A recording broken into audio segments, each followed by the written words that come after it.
নমস্কার, সবাইকে স্বাগতম জানাচ্ছি আজকের এই ভিডিওতে।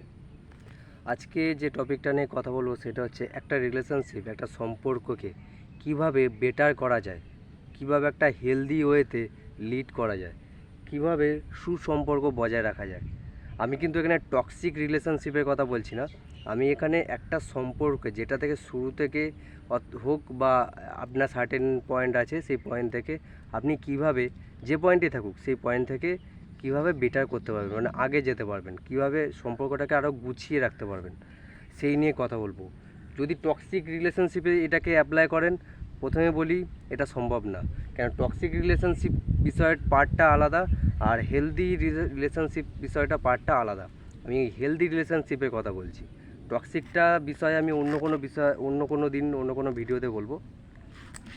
তো বেসিক্যালি কী হচ্ছে, সম্পর্ক আমাদের কাদের সাথে থাকে? বাবা মা, ভাই বোন, দিদি, হ্যাঁ, আত্মীয় স্বজন, তারপর ওয়াইফ, বাচ্চা, শিশু, বন্ধু বান্ধব, বান্ধবী, তারপর আমরা কাজের মধ্যে কিছু সম্পর্ক ডেভেলপ করি, তারপর আমরা যখন ট্রাভেল করি সেখানেও কিছু সম্পর্ক ডেভেলপ করি। তো এই হচ্ছে বিষয়। ব্যাপারটা হচ্ছে এবার ডিফাইন করতে হবে আমাদের জন্য কোনটা বেশি জরুরি। আমি এখানে বিশেষত কথা বলবো আমাদের যে নিজেদের সম্পর্ক, যেগুলোর সাথে আমরা বেশি রেগুলার বেসিসে কন্ট্যাক্টে কথা বলি, তাদের সাথে রোজ ইন্টারাক্ট করি, সেই সম্পর্কগুলোর কথা বলছি, সেগুলোকে কীভাবে ডেভেলপ করতে হয়। কারণ বাইরের সম্পর্ক যেগুলো আছে সেগুলো হয়তো মাঝে সাঝে আমরা ডিল করি, বাট রেগুলার বেসিসে প্রতিদিনের রোজকার রুটিনে যার সাথে রোজ আমাদের দেখা হয় মুখোমুখি, তার সাথে কমিউনিকেট হয়, তার সাথে কথা হয়, তাদের সাথে কীভাবে সুসম্পর্ক বজায় রাখা যায়, তো সেই নিয়ে কথা বলবো। আমি একটা নেচার পার্কের মধ্যে আছি, আপনারা দেখেছেন, এটা পার্ক ঠিক নয়, তো পার্কের মতনই, আমার বাড়ির পাশেই আছে।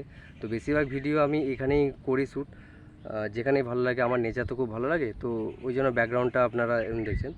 তো যাই হোক, যেটা বলছিলাম, সম্পর্ককে কীভাবে ভালো করা যায় সেটা নিয়ে।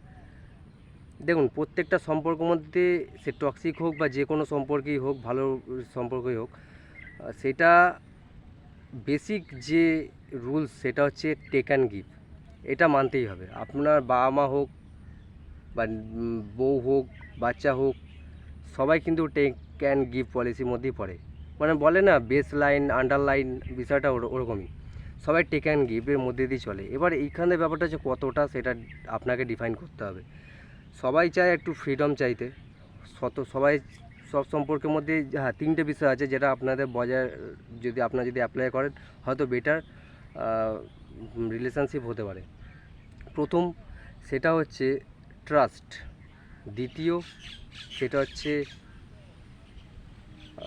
কি বলবো, রেসপেক্ট, তৃতীয় সেটা হচ্ছে অনেস্টি। তো বিষয়টা হচ্ছে, আপনি যদি অন্যকে রেসপেক্ট করেন তাহলে অন্যেরাও আপনাকে রেসপেক্ট করবে। ওই যে বললাম give and policy, give and take policy. আপনি যদি অন্যকে ডিসরেসপেক্ট করেন তাহলে অন্যেরাও আপনাকে ডিসরেসপেক্ট করবে। এটা বলতে পারেন এক ধরনের রুল। স্বাভাবিক, আপনি ধরুন কার সাথে অদ্ভুতভাবে কথা বলছেন, আপনি ধরুন কার সাথে বাজে ব্যবহার করছেন, স্বাভাবিক সেও আপনার সাথে পাল্টে খারাপ ব্যবহার করতে পারে বা করবে। আপনি যদি কাউকে অযথা তাকে ডিস্টার্ব করেন, অযথা তাকে বকাবকি করেন, অযথা তাকে কোনো রকম প্রবলেমের মধ্যে ফেলে দেন, প্রবলেমেটিক কথা বলেন, নেগেটিভ কথা বলেন, অবশ্যই তার যদি মেন্টাল এবং শারীরিক কোনো প্রবলেম হয় তবে সে রিয়্যাক্ট করবেই। তার বেসিক নেচারে থাকবেই এটা, কেন রিয়্যাক্ট করার। তো বিশেষত করাটা উচিত। রিয়্যাক্ট কোথায় করতে হয়, রেসপন্ড কোথায় করতে হয়, এগুলো জানতে হবে। তো তিনটে বিষয়, সেটা হচ্ছে রেসপেক্ট, দ্বিতীয় হচ্ছে ট্রাস্ট, তৃতীয় হচ্ছে কি বললাম,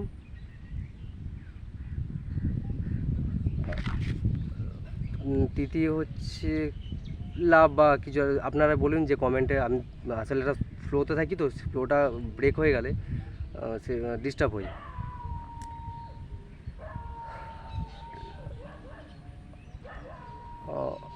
ও, অনেস্টি ছিল, আচ্ছা আচ্ছা।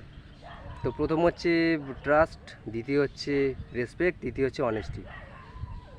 তো যেটা বলছিলাম, যে একটা সম্পর্ককে যখন আপনি ডেভেলপ করার চেষ্টা করবেন তখন হয়তো সব সম্পর্কের মধ্যে কনফ্লিক্ট আছে, কম বেশি কনফ্লিক্ট থাকে। যে সম্পর্কে কনফ্লিক্ট নেই সেই সম্পর্ক বলে নয়, তাহলে সেটা অন্যরকম সম্পর্ক, সেটাকে একটা সুসম্পর্ক বলা যায় না। অল্প বিস্তর হয়তো কনফ্লিক্ট থাকতেই পারে। এবার ব্যাপারটা হচ্ছে এই তিনটে জিনিস যদি আপনি মেনটেন করে চলেন তাহলে আপনার সম্পর্কটা বজায় থাকবে।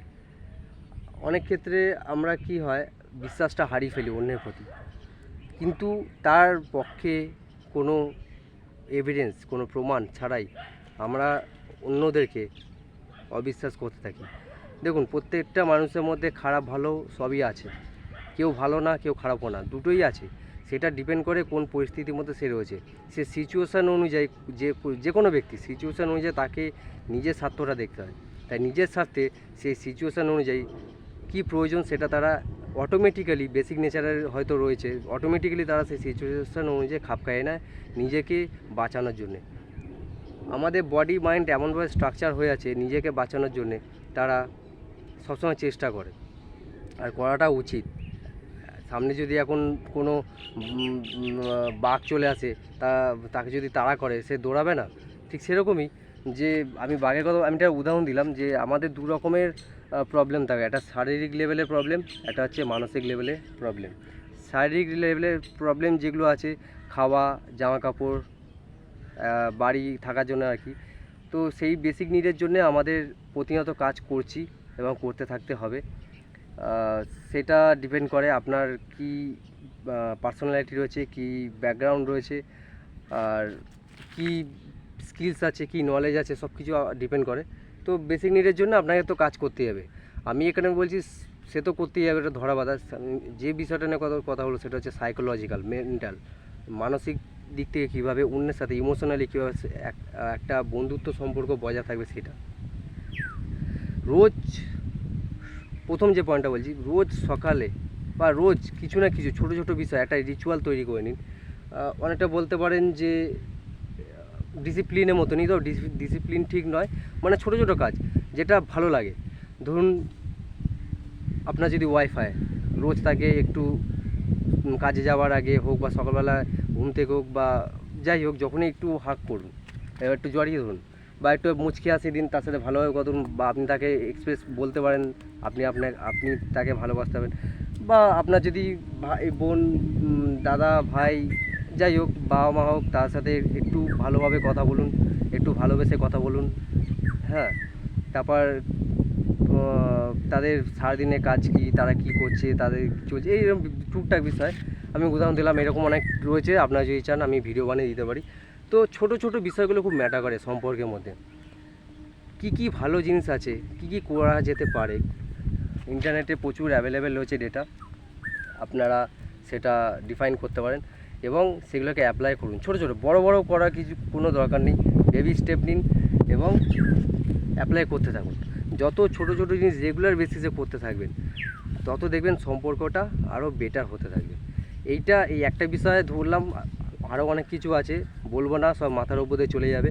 একটা বিষয় ধরুন, সেটাকে অ্যাপ্লাই করুন, এখন থেকেই করতে পারেন। আপনি ভিডিওটা বন্ধ করে, পজ করে বা যাই করে পুরোটা দেখুন, পুরোটা দেখার পরে বলছি, পজ করে ইমিডিয়েট কী করা যেতে পারে, কিভাবে এমন কি কাজ করা যেতে পারে যেটা অন্য ব্যক্তি বা আপনি যে সম্পর্কের মধ্যে রয়েছেন, যে সম্পর্কগুলো রয়েছে, তার ভালো লাগবে কিভাবে, সেটাকে দেখার চেষ্টা করুন, সেটাকে বোঝার চেষ্টা করুন এবং অ্যাপ্লাই করে দিন। তাহলে দেখবেন রোজ যখন করতে থাকবেন, প্রথম পাগল পাগল মনে হবে, কি করছে না করছে, ছেড়ে দিন, 2-3 দিন, 5 দিন, 7 দিন করবে, তারপর থেকে অটোমেটিকলি সেটা ঠিক হতে থাকবে। তা স্বাভাবিক, এতদিন ধরে কিছুই করে আমরা সবাই মোবাইলে ব্যস্ত, ল্যাপটপে ব্যস্ত, পিসিতে ব্যস্ত, কেউ নিজের কাজে ব্যস্ত, কেউ হয়তো কোনো কিছু একটা করতে ব্যস্ত, সবাই ব্যস্ততার মধ্যে রয়েছি। কেউ কাউকে সময় দিচ্ছি না, কেউ কাউকে মানে একটা আছি তো একসঙ্গে, কিন্তু একটা দূরত্ব তৈরি হয়ে গেছে। ফিজিক্যালি আমরা সবাই একসাথে আছি, কিন্তু মেন্টালি সবাই অনেক দূরে রয়েছি, সবসময় মোবাইলের মধ্যে পড়ে আছি। আর মোবাইল থেকে বেরিয়ে আসুন, মোবাইল থেকে বেরিয়ে দুনিয়াটাকে দেখুন। দুনিয়াটা হচ্ছে মোবাইলের বাইরে, ডিভাইসের বাইরে। মোবাইলটা একটা সেকেন্ডারি জিনিস, প্রাইমারি হলো আপনার সামনে যে জীবনটা আছে, যে মানুষটা আছে, যে ব্যক্তিটা আছে, সেই ব্যক্তিটা আজ জীবিত আছে, কিন্তু একদিন সে জীবিত থাকবে না, এটা কিন্তু মাথায় রাখবেন। মোবাইল আজ আছে কালো থাকবে, পরশুদিন থাকবে, হয়তো ডিভাইসটা চেঞ্জ হবে, কিন্তু মানুষগুলো কিন্তু ব্যাক করে আসবে না বা সারা জীবন বেঁচে থাকবে না, জীবিত থাকবে না, সেটা মনে রাখবেন। ছোট ছোট বিষয়গুলো ম্যাটার করে, ছোট ছোট হাসি খুশিগুলো ম্যাটার করে। বড় ভিশন রাখুন, কিন্তু প্রতিদিনের বেসিসে ছোট ছোট কাজ করুন, এটাই অনেক বড় ইম্প্যাক্ট করে। কম্পাউন্ড এফেক্ট বলে একটা জিনিস আছে, যেটা জানবেন। আপনারা হয়তো অনেকে শুনেছেন, অনেকে নাও শুনে থাকবেন। যারা প্রথমবার শুনছেন নিজে কমেন্ট করে জানাবেন। কম্পাউন্ড বিষয় বলে একটা জিনিস, আপনি যে কোনো কিছুতে, কাজের ক্ষেত্রে হোক, রিলেশনশিপের ক্ষেত্রে হোক, ওয়েলথের ক্ষেত্রে হোক, হেলথের ক্ষেত্রে হোক, যে কোনো বিষয়ে কম্পাউন্ড এফেক্ট কাজ করে। আমি নিজের অভিজ্ঞতা থেকে বলছি। আপনি যত রেগুলার বেসিসে ছোটো ছোটো কাজ করতে থাকবেন 1% করে, যদি আপনি নিজেকে ডেভেলপ করতে থাকেন, একটা সময় আসবে দেখবেন ওই ছোটো ছোটো কাজ করাগুলো অনেক বড় আকার ধারণ করেছে। বলে না, ছোট ছোট ফোঁটা থেকে একটা নদী তৈরি হয়ে যায়, ঠিক সেরকমই ব্যাপারটা। এটা সত্যিই কাজ করে, আপনারা অ্যাপ্লাই করে দেখুন, আপনার সম্পর্কগুলো ভালো হয়ে উঠবে। আর রইল বাকি টক্সিক রিলেশনশিপগুলোকে, দেখুন ব্যাপারটা হচ্ছে এগুলো ডিপেন্ড করে। অনেক মানুষ আছে যাদের সাইকোলজিক্যাল প্রবলেম থাকে, কিন্তু তারা সেটা চিকিৎসার অভাবে বা চিকিৎসা করবে না বলে অনেক ব্যাপার থাকে। যাই হোক, সে অনেকে অ্যাকসেপ্টই করতে জানে যে তাদের সমস্যা আছে। তারা তার নিজেদের স্বার্থ থাকে, সে দু পার্টিরই হোক, সে যে কোনো ব্যক্তির ক্ষেত্রে তাদের নিজেদের স্বার্থ থাকে, তাই তারা ওই সম্পর্কের মধ্যে রয়েছে। যদি একটা কথা ভেবে রাখুন, যে সম্পর্কগুলো টক্সিক, সেই সম্পর্কের মধ্যে রয়েছে, যে টক্সিক রিলেশনশিপে যে মানুষগুলো, যে ব্যক্তিগুলো রয়েছে, তারা কেন আছে? যদি তারা সেই স্বার্থগুলো ফুলফিল করতে না পারে, বা যদি সেই স্বার্থগুলো চরিতার্থ করতে না পারে, তাহলে কি সেই রিলেশনশিপ বজায় থাকবে? আপনারা বলবেন। ধরুন যে কোনো সম্পর্কে ওই যে বললাম গিভ অ্যান্ড টেক পলিসি, যদি আপনি যদি কিছু না দেন, তাহলে উল্টো দিক থেকে কিছু আসবে না।